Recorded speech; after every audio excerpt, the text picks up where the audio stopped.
గుంటూరులోని నల్లచెరువు సమీపంలో బహిరంగ ప్రదేశాల్లో మద్యం తాగుతున్నారు అన్న ఫిర్యాదులతో పోలీసులపై ఎమ్మెల్యే గల్లా మాధవి సీరియస్ అయ్యారు. మద్యం బాబులతో తాము ఇబ్బందులు పడుతున్నామని స్థానికులు సమస్యను ఎమ్మెల్యే మాధవి దృష్టికి తీసుకొచ్చారు. దీంతో మరోసారి ఇలాంటివి పునరావృతం అయితే బాధ్యులపై చర్యలు తప్పవు అంటూ పోలీసులను ఆమె హెచ్చరించారు.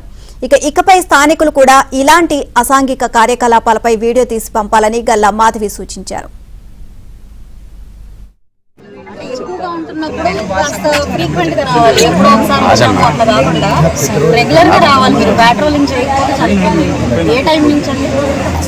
సాయంత్రం 6 కాడి నుంచి కంటిన్యూషన్ ఉంటుంది మేడం. 6 కాడి నుంచి కంటిన్యూషన్ ఉంటుంది మేడం. మేము వచ్చినప్పుడు దోవగూడదండి బైక్ మొత్తం అడ్డం పెట్టాలి. ఓకే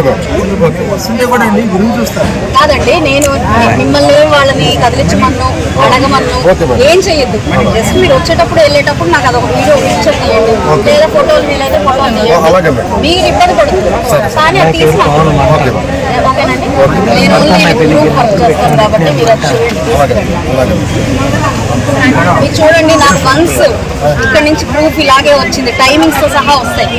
ఈ టైమింగ్ ఇలాగే కంటిన్యూ అవుతుంది. ఓపెన్ డ్రింకింగ్ ఇళ్ల మధ్యలో చేస్తున్నారు, ఆడవాళ్ళని ఇబ్బంది పెడుతున్నారు. ఇలాంటివన్నీ నాకు రిపీట్ అయితే మాత్రం పైకి నేను వెళ్ళాల్సి వస్తుంది.